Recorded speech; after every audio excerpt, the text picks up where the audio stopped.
La clase. Muy buenas tardes a todos. Espero que estén muy bien.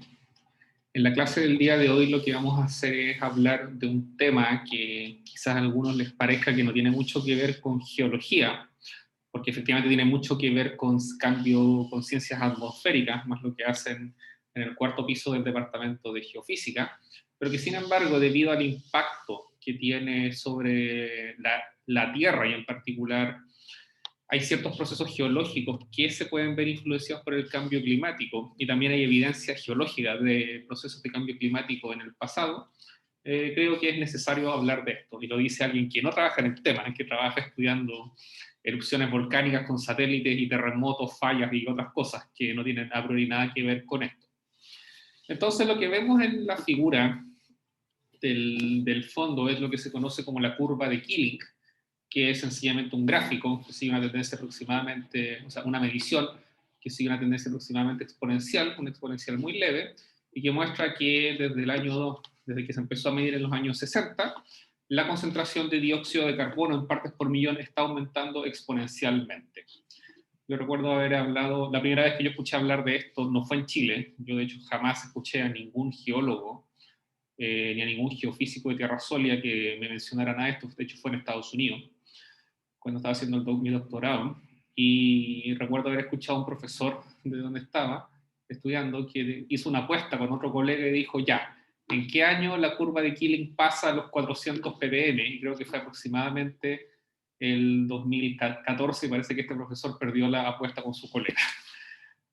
Puede ser un ejemplo jocoso, pero en verdad nos muestra la gravedad que tiene el problema del cambio climático en nuestro planeta. Y esto del cambio climático no es solo por una cosa de que va a ser más calor ni nada de... O sea, eso ya de por sí es un problema gigantesco por todas las consecuencias ambientales que produce, pero estas consecuencias ambientales también vienen asociadas de un montón de problemas económicos y sociopolíticos que son de muy difícil solución. Y pueden, por ejemplo, pueden pensar muy bien, en un caso muy concreto, que en el debate constituyente que nuestro país va a tener, el tema ambiental y de cambio climático está tiene una buena cantidad de los constituyentes electos tienen una opinión al respecto de que es un tema importante que debiera estar en la nueva constitución. Así que no es una curiosidad científica ni una ñoñería de la gente que estudia ciencias atmosféricas o de los geólogos que ven testigos de hielo, no. Es un tema que tiene muchísimo impacto para el futuro de nuestro planeta y de nuestra sociedad. Entonces, ¿de qué se trata el tema del cambio climático? O sea, de algo que probablemente algunos han escuchado hablar, que es el efecto invernadero, en el cual las atmósferas tienen gases. Y gracias a que hay gases es porque puede haber vida en nuestro planeta. Uno de los gases principales, o sea, no el más importante, porque los más importantes son el nitrógeno y el oxígeno, es el CO2, el dióxido de carbono, nuestra molécula de una molécula de 2 átomos de oxígeno y uno de carbono, que tiene la gracia de que puede hacer que parte de la radiación electromagnética del Sol entre, atraviese la atmósfera, pero a la vez hace que parte de la radiación solar no sea reflejada por la atmósfera. Entonces, el aumento en el contenido de CO2 lo que hace es que si la radiación solar antes de este aumento podía ser una parte ya reflejada de vuelta hacia la atmósfera, empieza a retornar. Y al retornar, eso produce que al retornar esta radiación se queda dentro de la atmósfera y produce un aumento en la temperatura, que es lo que produce las sequías de gran escala y fenómenos climáticos extremos, como por ejemplo tormentas en la mitad del verano, como la que hubo a fines de enero de este año, que si no recuerdan fue la primera vez que llovió este año en Santiago. ¿Qué pasaría si no hubo? En todo caso, es necesario mencionar también que el CO2 es un componente importante per se. No es malo que haya dióxido de carbono en la atmósfera, porque gracias a ello es que la temperatura de nuestro planeta es 32 grados mayor de lo que sería si no hubiera este gas de efecto invernadero. Claro que una cosa distinta es tener una cantidad excesiva de CO2 Y un ejemplo excelente, si recuerdan la clase de geología planetaria, nuestro vecino Venus, que es un infierno caliente, porque sencillamente su atmósfera está llena de gases de efecto invernadero, y hay tanto que la temperatura llega casi a los entre 450 y 500 grados Celsius en la superficie. No recuerdo el valor exacto en este momento. Entonces, una buena cantidad de gases de efecto invernadero, una cantidad moderada, nos permite sostener la vida en nuestro planeta, pero una cantidad excesiva produce gigantescos problemas ambientales, que los vamos a mencionar algunos más adelante. Entonces, algunos de ustedes pueden pensar de que si la Tierra evoluciona en el tiempo, los gases de efecto invernadero también pueden cambiar en el tiempo y de esa forma pueden haber variaciones en el pasado de cambio climático, en el pasado geológico. Y eso es así, efectivamente así. Esta es una curva que muestra en forma esquemática que desde el Arqueano, bueno, la curva no está muy a escala, porque acá son 1.400 millones de años y aquí son 65 millones de años. Eso es únicamente porque el registro geológico es más incompleto a medida que uno avanza en el tiempo y es más completo cuando uno está muy cerca del presente. Y lo que vemos es que esta curva que muestra en forma relativa, no importan los valores, sino que el hecho de que suba o baje, es que durante grandes periodos de tiempo geológico, algunos de los cuales pueden haber durado millones, centenas de millones de años, la Tierra ha tenido eventos en los cuales han habido grandes glaciaciones, como la que ocurrió a fines del Proterozoico, que se conoce como el Snowball Earth, o la Tierra de bola de nieve, cuando una buena parte de nuestro planeta estuvo prácticamente lleno de hielo en toda su superficie, y otros eventos de glaciaciones como los que se observan en el Pérmico o en el Pleistoceno más tardío. Perdón, sí, en el Pleistoceno más tardío. Algunos de estos eventos tienen que ver con cambios en la rotación, en los periodos de rotación de la Tierra, que es algo que se conoce como los ciclos de Milankovitch, que quizás vamos a hablar un poco de ellos más en detalle cuando hablemos de la evolución desde el Arqueano hasta el Holoceno de nuestro planeta en las últimas dos clases, pero también el hecho de que como la Tierra es un sistema no lineal que avanza constantemente en el tiempo y que nunca está en equilibrio, hay combinaciones de parámetros orbitales y de distribución de masa, también producto de la tectónica de placa, que tienden a cambiar la distribución de masa en la superficie de la Tierra, y eso puede incidir en que esta distribución de masa, que también incide en los cambios de rotación, puede producir eventualmente procesos de cambio climático que en algunos casos pueden ser de millones de años. Y como la Tierra no es estable, nunca está en un estado ni estable, nunca ha estado en un estado estable ni metaestable, eventualmente estas glaciaciones aparecen y desaparecen en forma natural. Esto es para remarcar que pese a que estos eventos han ocurrido en el pasado, lo que está ocurriendo producto de la emisión de gases de efecto invernadero es algo absolutamente anómalo en la historia geológica por la intensidad y por el corto periodo de tiempo en el cual están ocurriendo estas emisiones de gases. Bueno, aquí están marcadas algunas de estas glaciaciones. Esta es la que se conoce, la criogenia, es la del Snowball Earth, la de la Tierra de bola de nieve. Y acá hay algunas más. Bueno, y la del Cenozoico tardío, que terminó aproximadamente hace 15.000 años, que eso es lo que se conoce como el último máximo glacial. Los geólogos decimos el último máximo glacial o glacial para referirnos a cualquier cosa más reciente que eso, que los 15.000 años. Si uno lo quiere ver un poquito más, con un poco más de números, un poquito más riguroso, esta es otra figura que muestra la variación de temperatura desde los últimos 500 millones de años, desde básicamente el Fanerozoico completo hasta el presente, obtenida en algunos casos con testigos de hielo o con sedimentos, porque las rocas sedimentarias guardan mucha información sobre cambio climático. Uno lo que hace es analiza isótopos de carbono o isótopos de oxígeno, y eso es algo que se enseña más adelante en el curso de geoquímica. Y lo que vemos es que, bueno, de nuevo, como el registro geológico es muy incompleto a medida que aumenta el tiempo, vemos que entre los 500 y 100 millones de años la curva de variación de temperatura respecto a la temperatura promedio de la Tierra entre el año 1960 y 1990, tiene muy poca resolución temporal respecto a mediciones más recientes. Y vemos que han habido periodos en los cuales la temperatura ha subido 14 grados, ha bajado menos 5 grados, y que estos se alternan se alternan en particular desde el Cenozoico en adelante. En el Pleistoceno, uno empieza a ver estas variaciones cíclicas que se han observado también estudiando testigos de hielo que se recogen, son medidos en la mitad de la Antártica. ¿Por qué en la mitad de la Antártica? Porque ahí el espesor del hielo llega a casi 4 kilómetros, entonces permite tener un registro muy completo en el tiempo. En el tiempo. Entonces vemos estos patrones cíclicos que son producto de estos ciclos de Milankovitch, que son asociados a los periodos de rotación y de nutación del eje terrestre.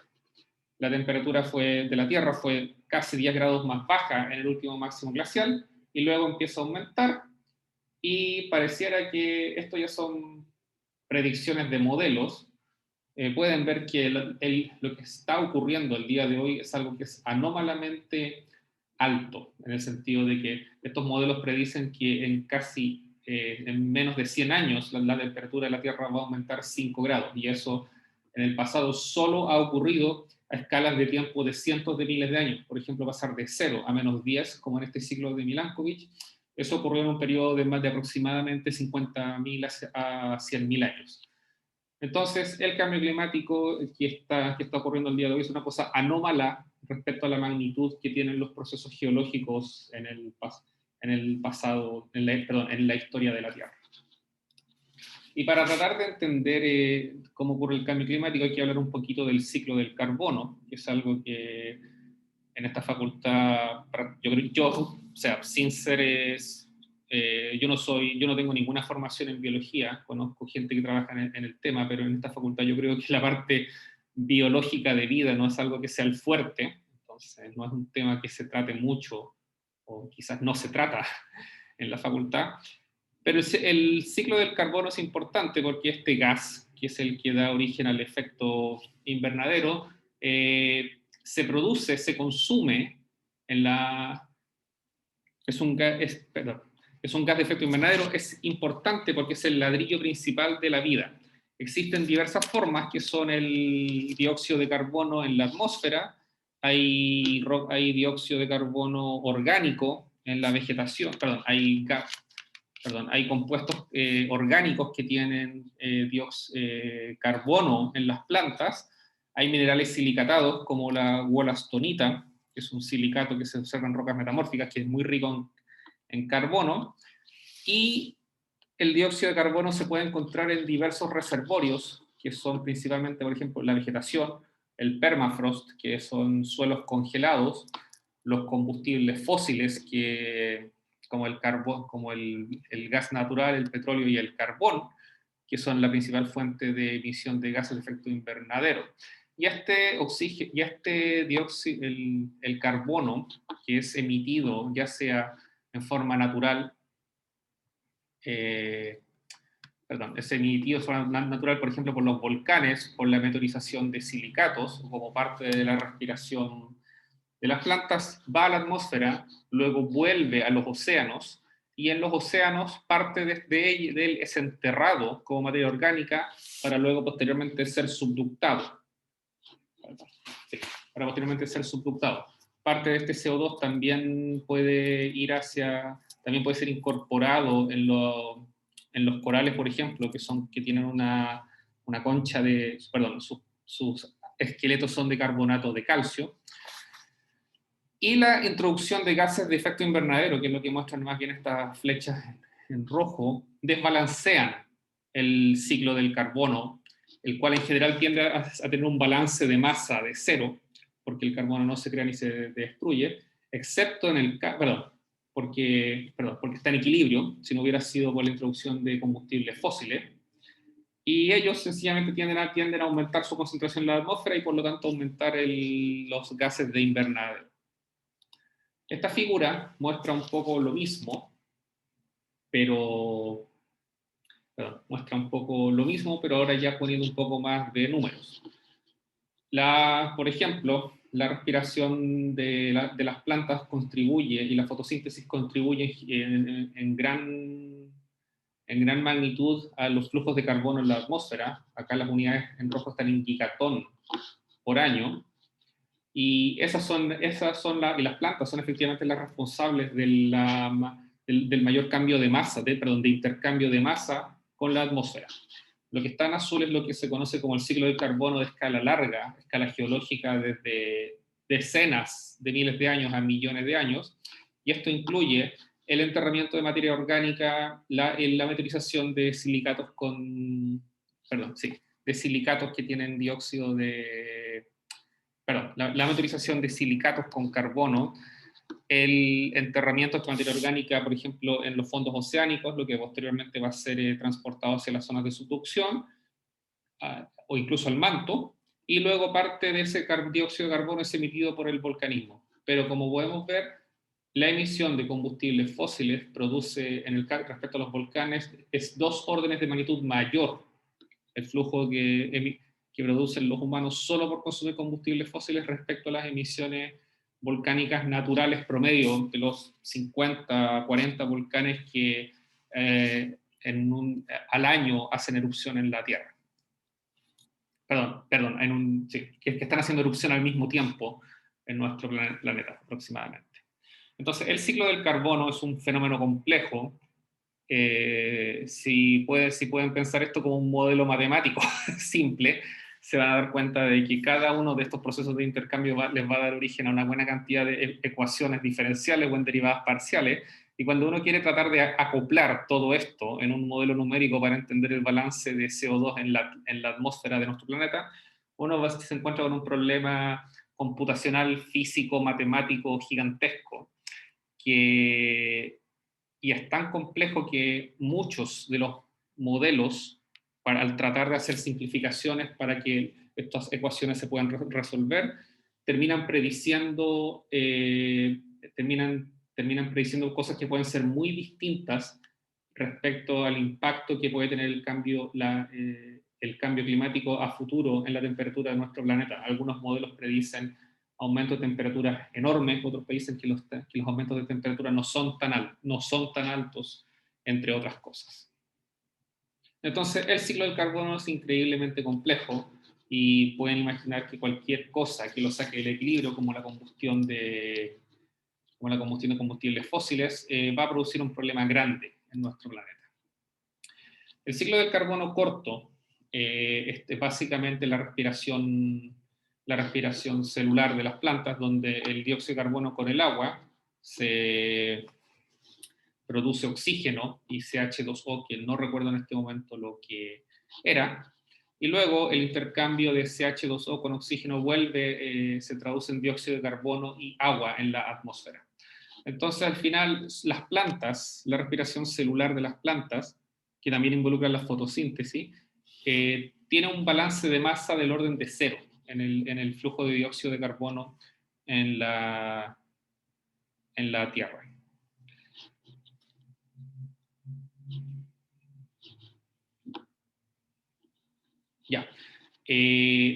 Creo que hay algo que se me olvidó mencionar acá, y es que la primera ecuación lo que representa es sencillamente la respiración celular, cuando las plantas consumen dióxido de carbono, y la segunda es cuando la materia orgánica se descompone, porque las plantas mueren, y eso produce de nuevo la liberación de CO2 y vapor de agua que vuelve a la atmósfera.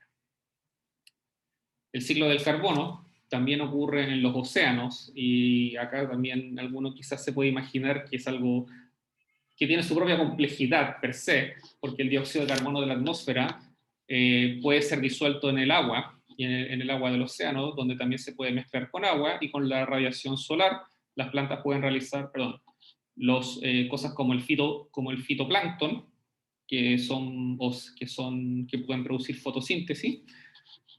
También van a consumir dióxido de carbono, van a liberar oxígeno, producir glucosa, y eso genera nutrientes que puede hacer que el zooplancton y otras cosas lo puedan utilizar para alimentarse.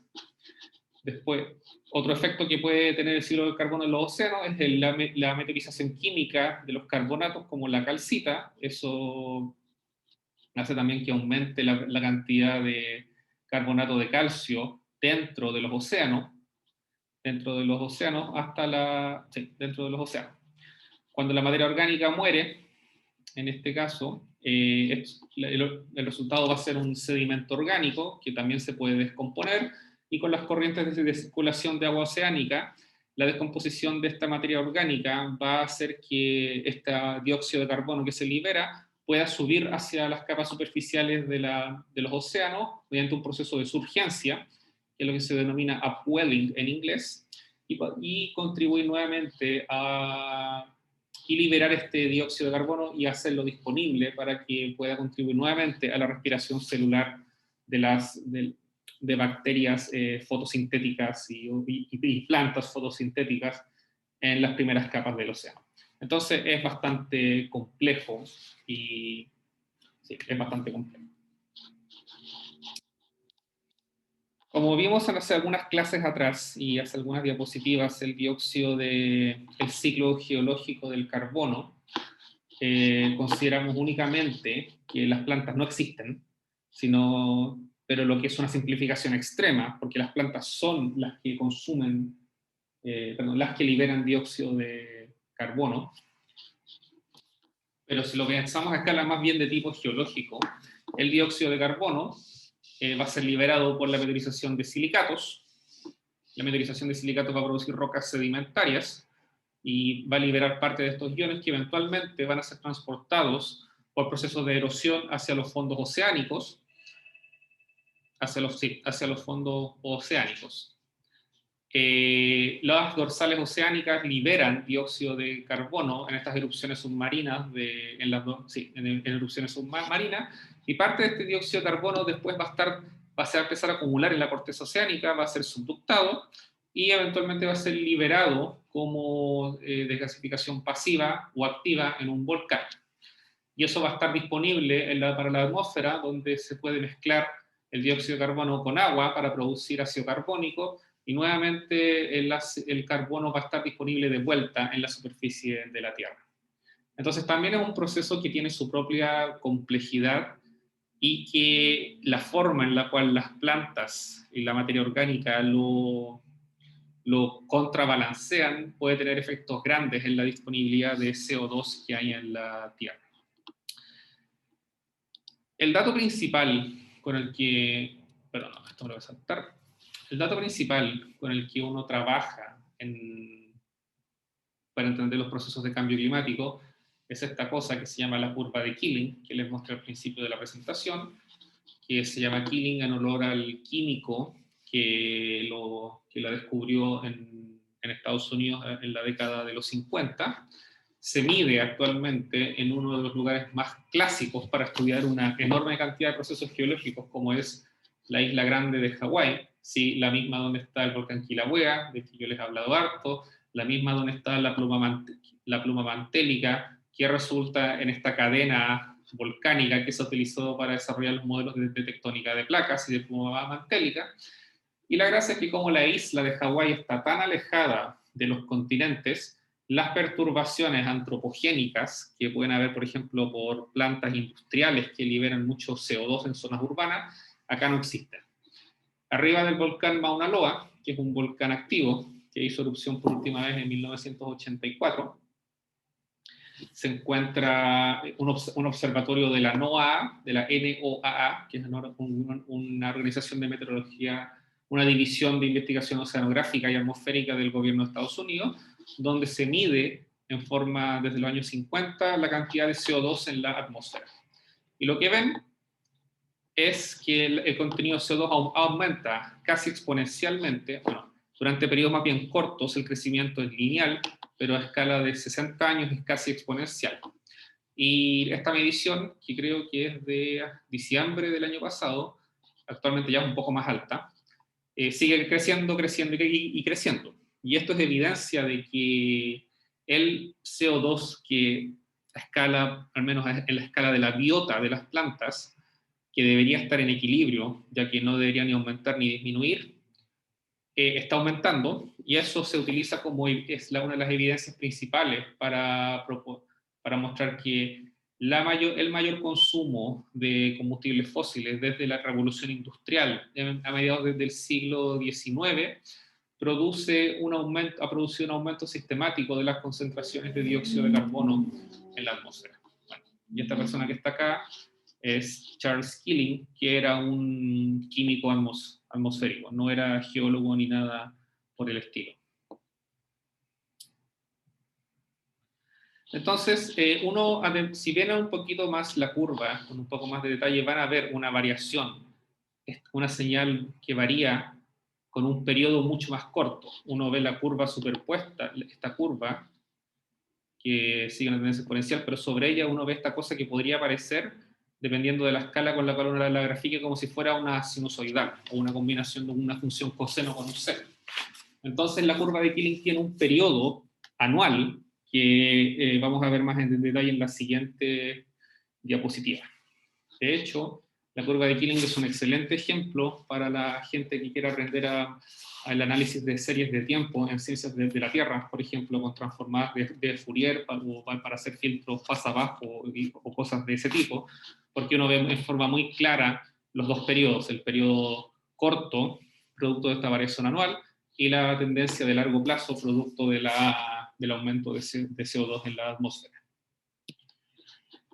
Entonces, aquí lo que vemos es la misma curva, pero medida con otro tipo de instrumentos en distintos lugares del mundo, donde vemos que en lugares como en Alaska, las variaciones estacionales son mayores, mientras que en otros lugares, como donde están los puntos, como en Samoa o en la Antártica, las variaciones estacionales son mucho más pequeñas.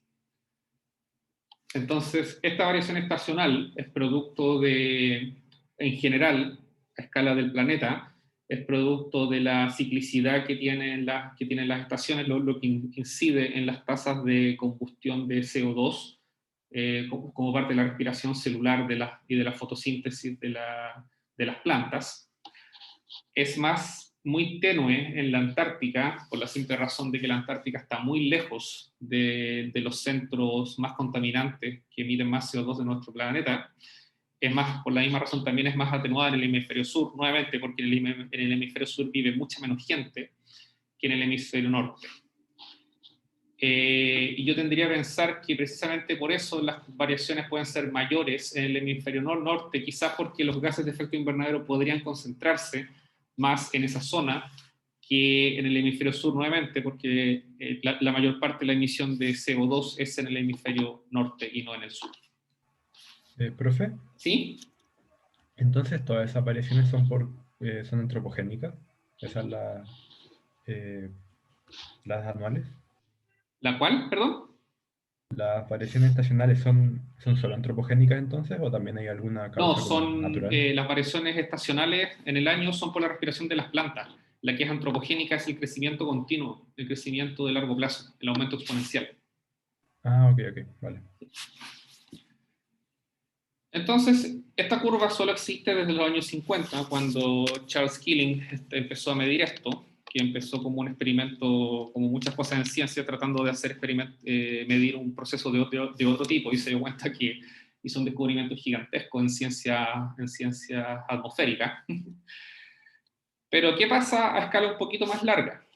Para ello tenemos que ir a ver el registro geológico, y esto es lo que se hace con testigos de hielo, donde esta curva de unos testigos de hielo que pueden revisar en esta página web del Scripps Institution of Oceanography, que es uno de los centros de investigación atmosférica y oceanográfica principales del mundo, de la Universidad de California en San Diego, nos muestra la curva de variación de CO2 a escala del Pleistoceno, y vemos que es cíclica. Varía entre 200 y 300 y tanto ppm, una variación de 100, un periodo quizás del orden de 100.000 años, y lo que está marcado acá en rojo es cuando uno pega la curva de Keeling con esta curva de variación de CO2 atmosférico, de CO2 atmosférico, y vemos que los valores que el valor actual se escapa por más de 100 unidades de ppm, por más de 100 ppm respecto a la variación del Pleistoceno. Entonces, esto nos muestra que el aumento en los gases de efecto invernadero, como son el dióxido de carbono, es un fenómeno absolutamente anómalo a la escala del millón de años de la evolución de nuestro planeta, y que no es algo que sea natural ni asociado a los ciclos de Milankovitch de rotación ni nada por el estilo.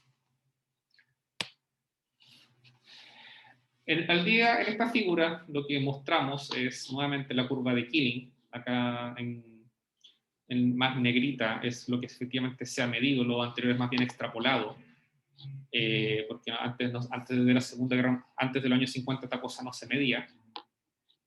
Y la línea punteada es una predicción de la curva de Killing, probablemente, al ajustar una función exponencial sobre este pedazo y luego ver cuánto crece. Y la predicción es del terror. O sea, me disculparán el lenguaje, pero yo creo que es terrorífica. O sea, aumentaría casi hasta 750 ppm o más o casi el doble de lo que es actualmente de aquí a fines del siglo.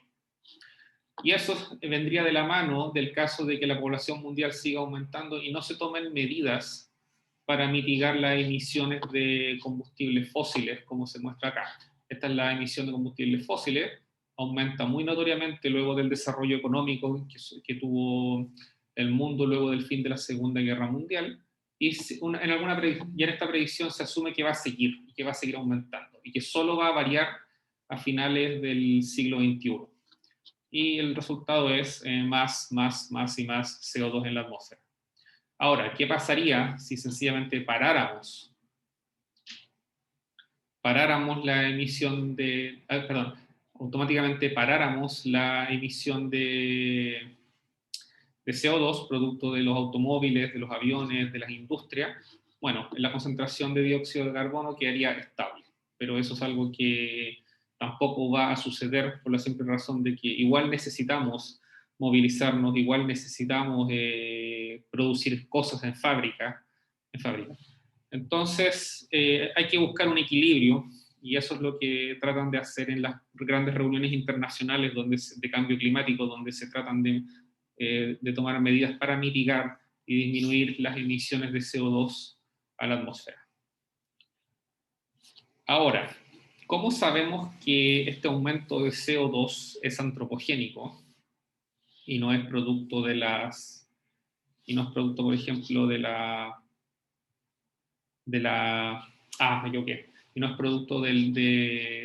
un aumento en la combustión de plantas ni nada por el estilo?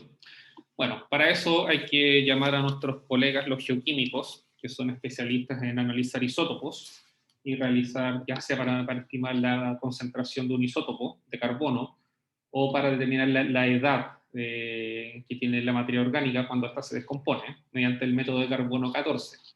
Lo que muestra esta curva es la vida media, es el número de vidas medias que tiene, por ejemplo, una muestra de materia orgánica que tiene 10 gramos cuando la materia orgánica muere. Cuando la materia orgánica muere, por ejemplo, cortamos un árbol, este se empieza a descomponer y un isótopo, que es el carbono 14, se va a empezar a desintegrar. Tiene una vida media del orden de 5.700 años. Entonces, cuando ya pasamos 4 vidas medias, lo que son 23.000 años, 22.000 años aproximadamente, el porcentaje de dióxido de carbono que va a quedar, de carbono 14 que va a quedar va a ser casi cero. Entonces, uno puede pensar que, por ejemplo, podríamos medir cuál es el carbono 14 que hay en la atmósfera por la combustión de combustibles fósiles. Y como los combustibles fósiles son de hidrocarburos que se formaron en el periodo carbonífero entre 300 y 350 millones de años, el grueso del combustible fósil, eso es mucho mayor que la vida media del carbono 14 y por lo tanto el carbono 14 que uno obtendría si analizara una muestra de petróleo es cero. Y efectivamente eso es lo que uno ve en la atmósfera. El carbono 14 de los combustibles fósiles tiene una vida media el carbono 14, una buena parte de él en la atmósfera tiene una vida media, tiene una edad de 0 en carbono 14, porque su origen es por materia es por combustión de combustibles fósiles, que fueron producto de procesos geológicos hace millones de años. Hay otros isótopos de carbono, como el carbono 13, que también se usan para trazar, una gran cantidad de procesos asociados al ciclo del carbono, y vemos que el delta 13, que es un indicador, que es básicamente el contenido de este isótopo del carbono 13 respecto a un estándar, a una cantidad de referencia. El carbono atmosférico es muy similar al carbono volcánico, el contenido, pero es totalmente distinto al que tienen los combustibles, al que tiene la combustión de combustibles fósiles. Entonces, uno cuando mide la atmósfera, va a obtener una medición, sobre todo en zonas que están muy contaminadas, que nos va a entregar un indicador muy distinto en su cantidad de delta de carbono 13, ya que vemos que tiene un rango entre 30 y 15%, mientras que el natural de la atmósfera, que es muy similar al volcánico, es del orden de menos 5%. Entonces, los isótopos de carbono, el carbono 13 y el carbono 14, en particular el último con la geocronología, nos muestran de que este aumento de concentraciones de CO2 en la atmósfera no es natural, no es algo que sea del ciclo geológico natural, por las erupciones volcánicas, por el enterramiento de materia orgánica, por la subducción, etc. No, es algo que es producto de la actividad humana. Y eso también se ve en esta curva que mide lo que se llama el efecto de Suez, donde uno puede medir carbono 14 en árboles, en anillos de árboles, mediante dendrocronología, y uno ve que en la medida que pasa el tiempo, acá en particular esto es un par de décadas luego del inicio de la revolución industrial en Europa, uno ve que el porcentaje de dióxido de carbono de carbono 14 va disminuyendo cada vez más, porque el carbono 14 era producto de la combustión, se libera cuando mueren las plantas, pero en este caso esta disminución es porque va aumentando la proporción de carbono, de dióxido de carbono de origen antropogénico por la combustión de combustibles fósiles. Y si uno le pone la curva de Killing, uno también ve que en este caso esto es dióxido delta 13, esto era delta 14, otros isótopos. Uno ve también que las concentraciones van en partes por millón, que también van bajando. Y este efecto Suez nos indica que la inclusión de isótopos, de estos cambios en las razones isotópicas, son producto de la combustión, de la inyección de CO2 derivado de la combustión de combustibles fósiles. Los que no tienen, por ejemplo, dióxido de carbono, carbono 14, porque como les mencioné, son de materia orgánica que ya murió hace 300 millones de años, y esa materia orgánica perdió por descomposición, de desintegración radiogénica, perdió todo su carbono 14. Entonces esto nuevamente nos muestra que esto no es un fenómeno natural, sino que es algo inducido por el ser humano.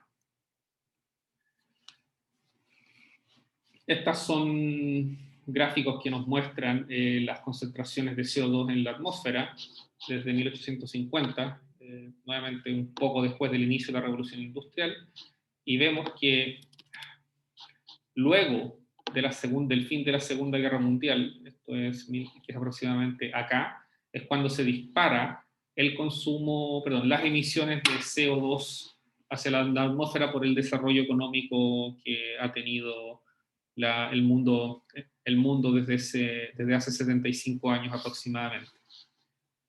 Y en comparación abajo lo que vemos es las emisiones de CO2 por consumo de tierras o por cambios en la cobertura de biomasa, ya sea el cortar los bosques o cosas por el estilo, y vemos que ha aumentado, pero en cantidad más normal, respecto a las emisiones producto de combustibles fósiles. Entonces, nuevamente vemos una relación de que el aumento en la concentración de CO2 atmosférico va de la mano del aumento de las emisiones de CO2 por consumo de combustibles fósiles.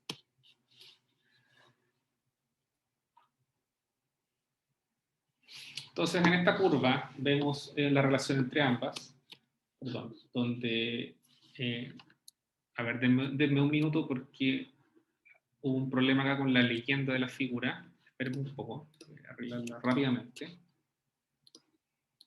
Y ahí sí. Ahí sí. Entonces, la curva en azul nuevamente nos muestra la curva de CO2 atmosférico desde 1680, mientras que la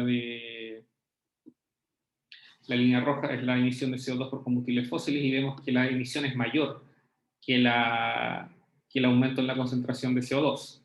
Entonces, sencillamente, por un balance de masa, esta masa de CO2 tiene que irse a alguna parte, porque no está yendo a la atmósfera. Entonces, ¿dónde se va esta diferencia de CO2?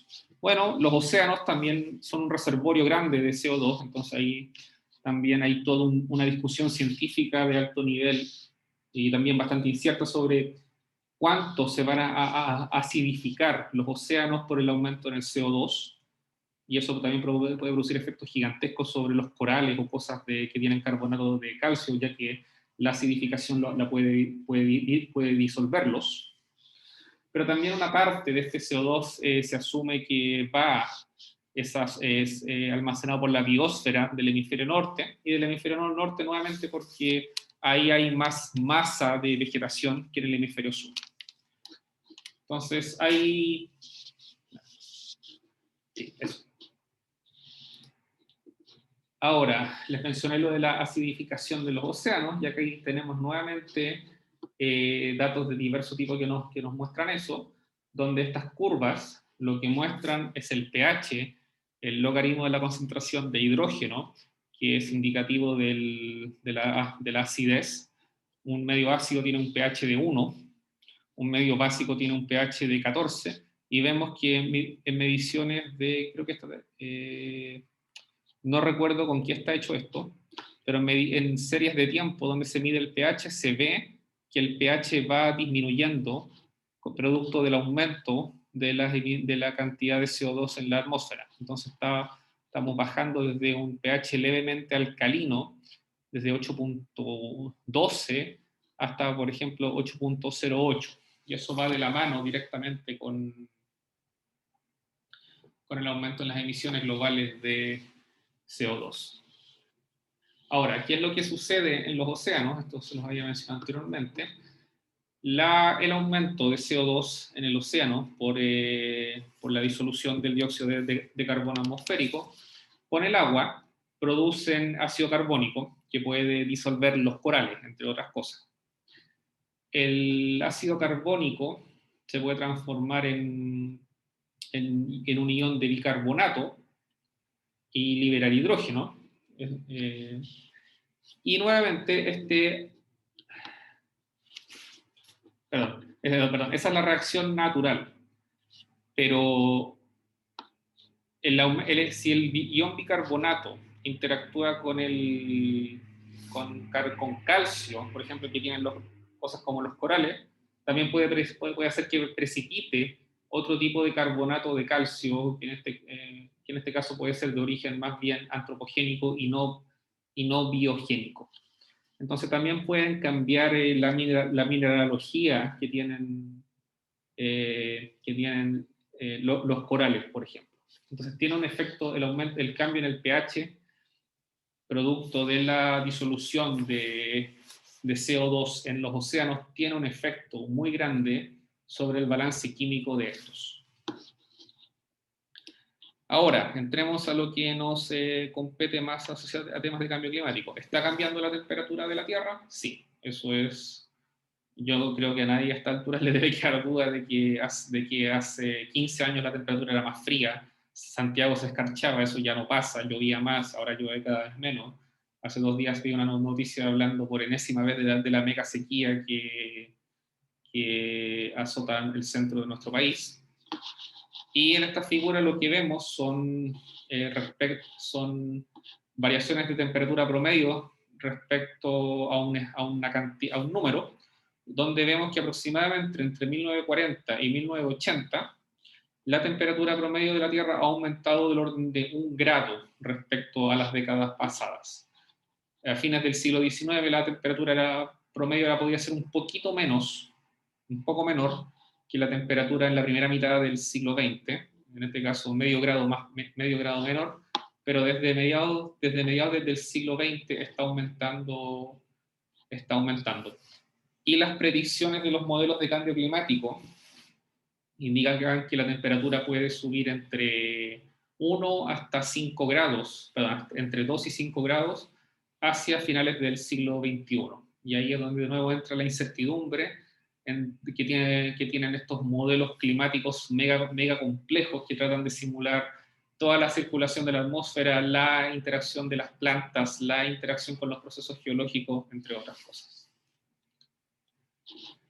Entonces, esta es una figura que nos muestra la temperatura del océano y del agua desde un promedio para marzo del año 2020, donde el valor promedio de base está tomado entre el periodo 1981 y 2010.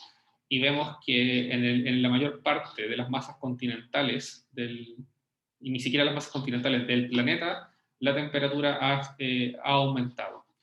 En algunas zonas, no sé muy bien qué es lo que pasa en el interior de Rusia, donde esto predice aumentos de varios grados. Puede ser también un artefacto de la simulación con la que se calculan estos modelos, pero independiente de cuánto sea el error, el hecho es que predicen que la temperatura promedio de la Tierra ha aumentado. Y si ha aumentado, uno puede pensar que eso tiene un efecto sobre los hielos de la Antártica y los hielos del Ártico. ¿Y cuál es el efecto? Es que esta figura nos muestra el área en kilómetros, en millones de kilómetros cuadrados que tienen los casquetes de hielo. Y el área va bajando. Aquí probablemente hay un error de medición. Y el área ha estado bajando significativamente desde 1980. Así que esto además nos está produciendo efectos de diverso tipo en nuestro planeta. Ahora, ¿está cambiando también la precipitación? Sí. En el oeste de Estados Unidos, que es donde está el estado de California, que es el más poblado y que tiene un clima muy similar al centro de Chile, cada vez hay sequías más intensas y cada vez hay menos agua. En Europa, en Europa occidental, también cada vez llueve menos, incluso en lugares que naturalmente son increíblemente lluviosos, como Inglaterra, también cada vez llueve menos, como nos muestra esta figura que nos muestra las anomalías de precipitaciones a mediados del año 2020, con respecto a un valor promedio que va entre 1961 y 1961 y 1990. Y es básicamente en el hemisferio norte, porque ahí es donde la mayor parte de los datos meteorológicos del mundo, ya sean terrestres o satelitales, son adquiridos. El volumen de datos de ese tipo en el hemisferio sur en general suele ser muy bajo respecto a lo que es en el hemisferio norte. Entonces también está teniendo un efecto sobre la precipitación. Ahora, a ver si esta figura funciona, parece que sí, afortunadamente, porque la clase pasada no funcionaron las figuras. Entonces esta es una animación de la NASA, ¿sí? La misma que manda robots a Marte, la misma que manda astronautas al espacio, la misma que hace un satélite que llega a Plutón y que atraviesa todo el sistema solar. Y eso porque a las agencias espaciales que tienen la tecnología para estudiar el planeta a gran escala, tienen una cantidad gigantesca de científicos que les interesa entender, y quizás mucho más que la gente que trabaja estudiando el sistema solar o los planetas, o las estrellas y galaxias, les interesa entender qué es lo que sucede en nuestro planeta. Entonces esta figura lo que muestra es variaciones de temperatura, donde vemos que la temperatura promedio está aumentando, y ponen una serie de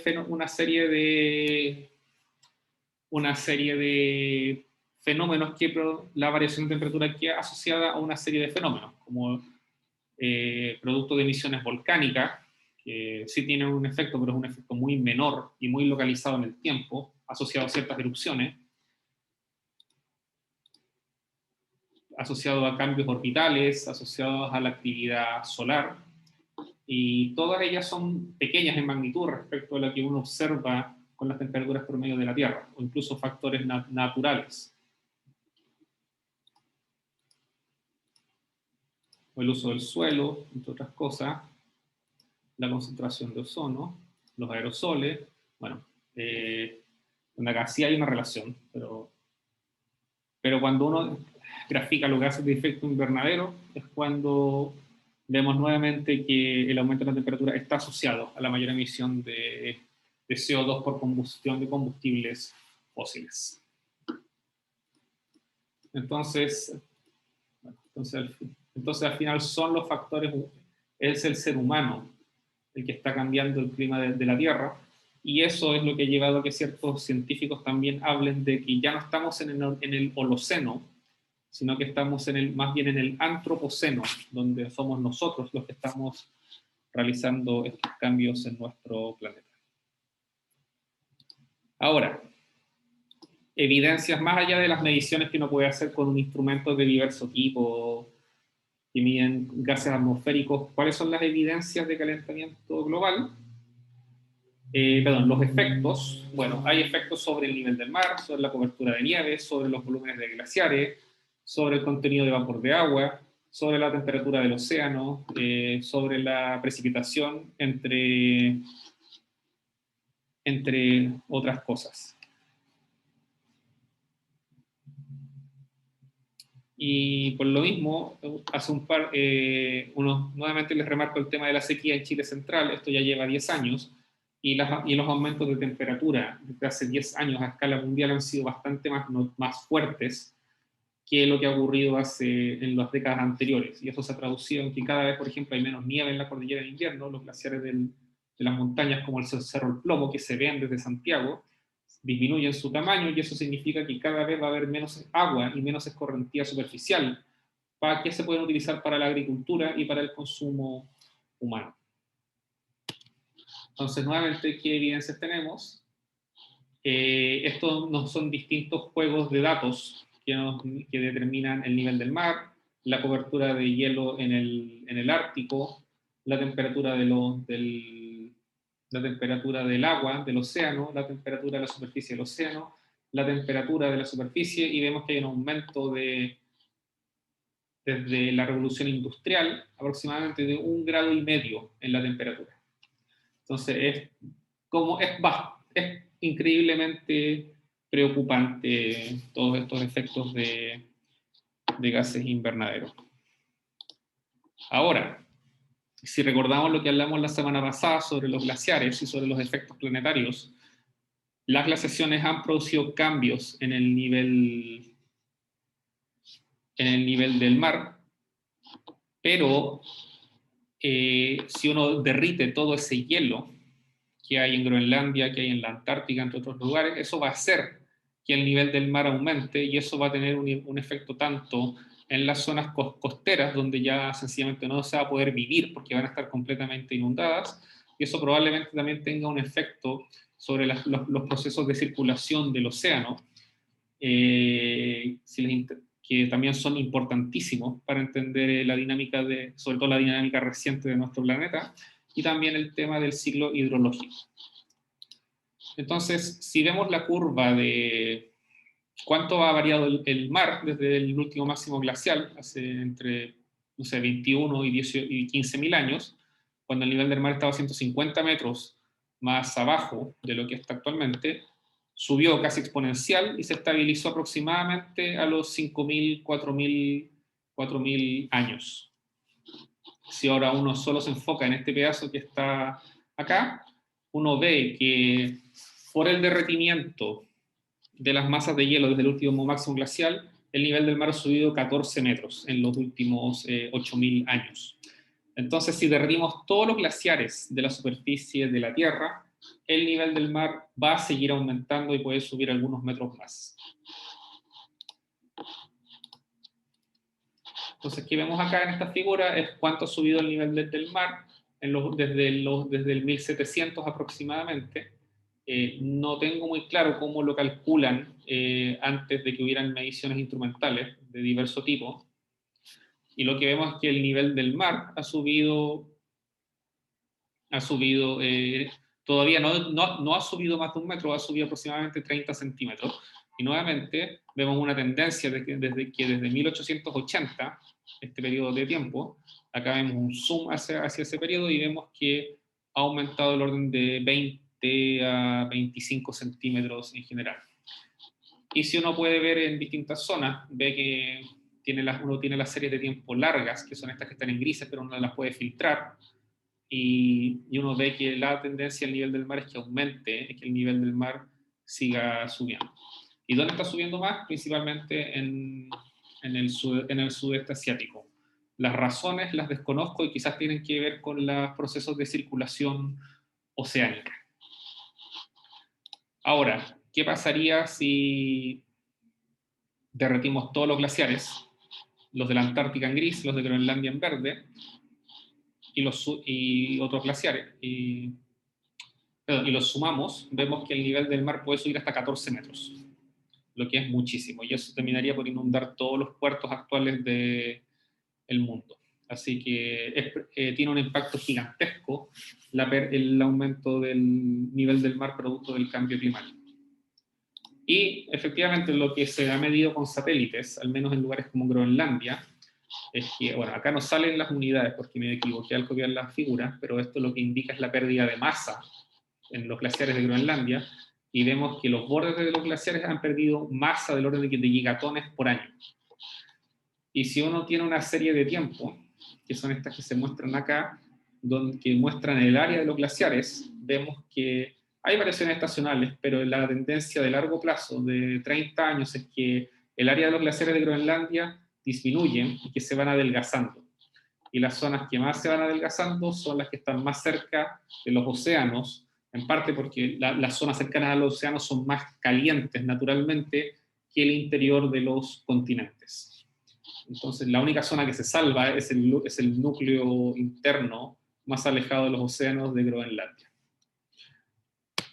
Y en la Antártica pasa un poco lo mismo, pierde 1000 kilogramos por metro cuadrado por año, perdón, esas son las unidades, kilogramos por metro cuadrado por año,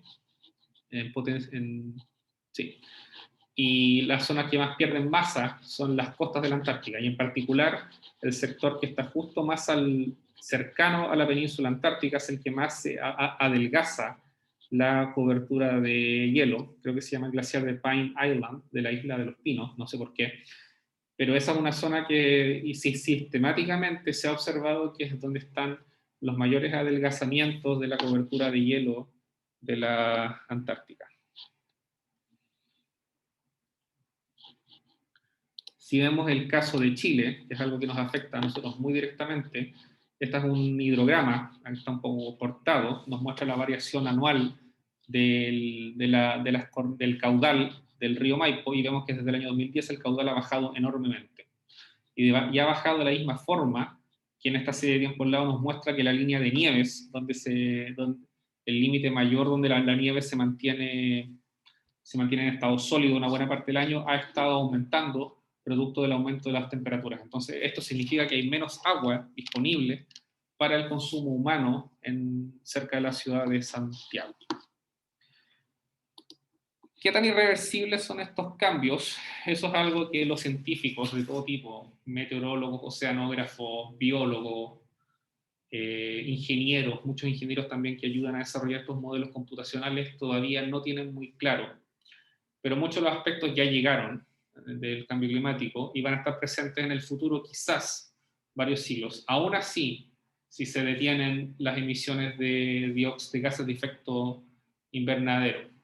Lo que sí está claro es que cualquier mitigación va a ser más difícil y más compleja en la medida que pase el tiempo, por la simple razón de que si pasa el tiempo va a haber más CO2 que va a haber que contrarrestar.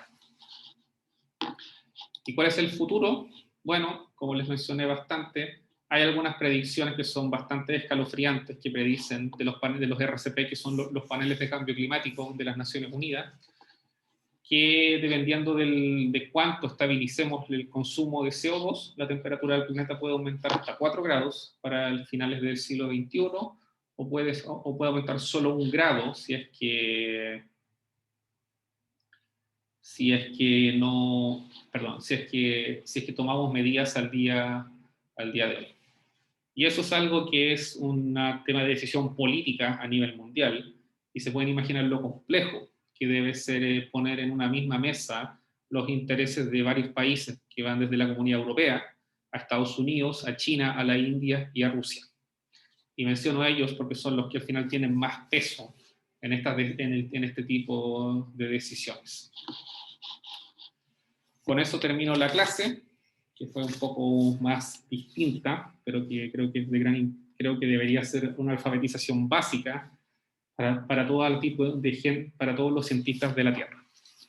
Si tienen preguntas, por favor, pueden hacerlas.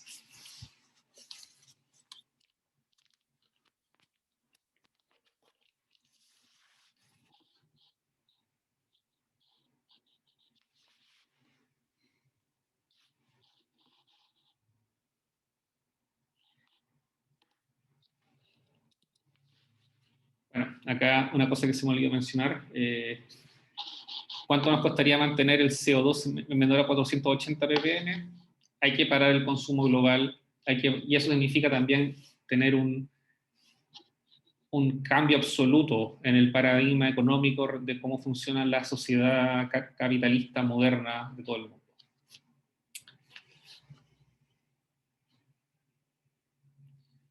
Bueno, si no hay preguntas ni consultas, repito nuevamente, preguntas, consultas.